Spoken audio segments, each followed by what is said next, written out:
வணக்கம் நண்பர்களே, வாங்க நாம் இன்னைக்கு பீன்ஸ் மல்லாட்டை பொரியல் எப்படி செய்கிறதுன்னு பார்க்கலாம்.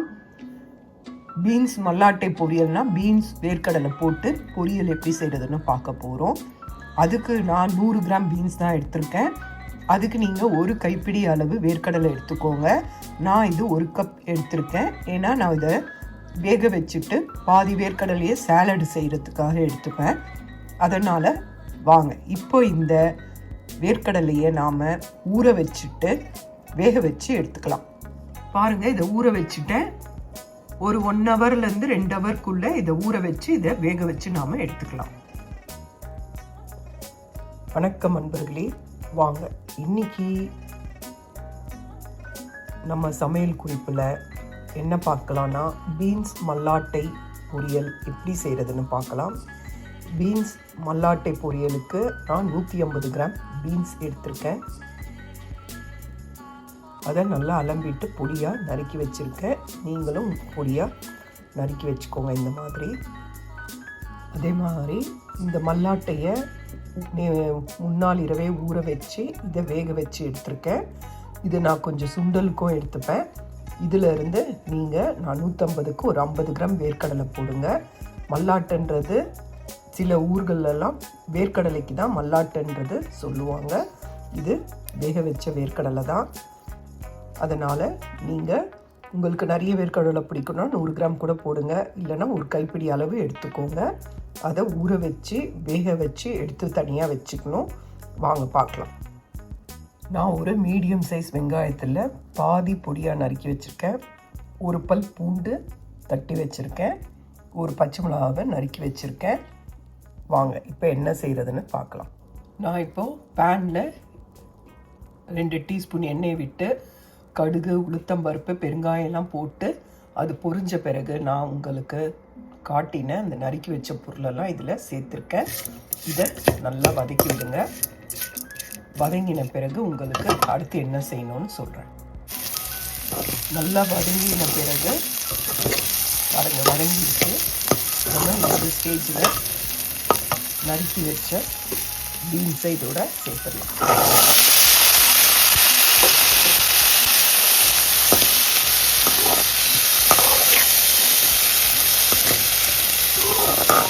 சேர்த்துட்டு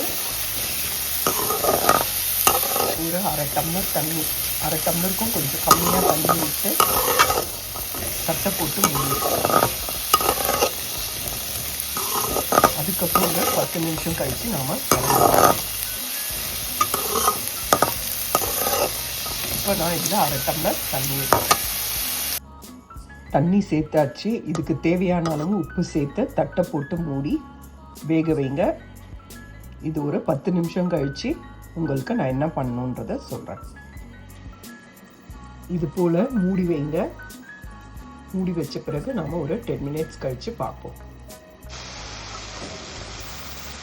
10 மினிட்ஸ் கழித்து திறந்து பார்த்துருக்கோங்க. நம்ம இப்போ பாருங்கள், நல்லா பீன்ஸ் வெந்துடுச்சு. இன்னும் கொஞ்சம் தண்ணி இருக்குது.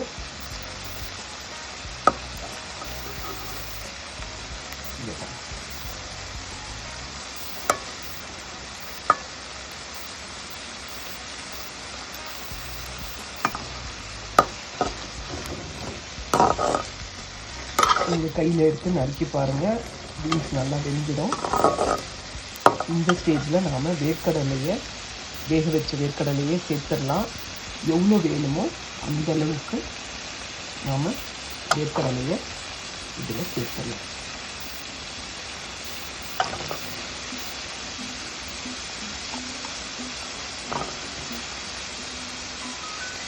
இந்த விருப்பத்துக்கு ஏற்ற அளவு சேருங்க. இதை நாம் நல்லா கலரி கொடுக்கலாம். இதை நாம் நல்லா கலரி கொடுக்கலாம்.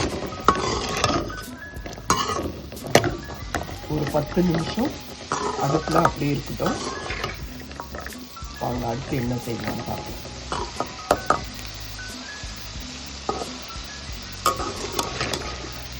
இதில் சிகப்பு வெங்காயம் இருந்தால் சிகப்பு வெங்காயம் போடுங்க. இல்லை வெள்ளை கலர் இருந்தால் கூட போடலாம். என்கிட்ட சிகப்பு வெங்காயம் இருந்தது, அதனால் நான் சிகப்பு வெங்காயம் சேர்த்துருக்கேன். ரெட் ஆனியன் நீங்கள் ரெட்டு ஒயிட்டு இது ரெண்டுத்துல எது வேணாலும் சேர்த்துக்கலாம்.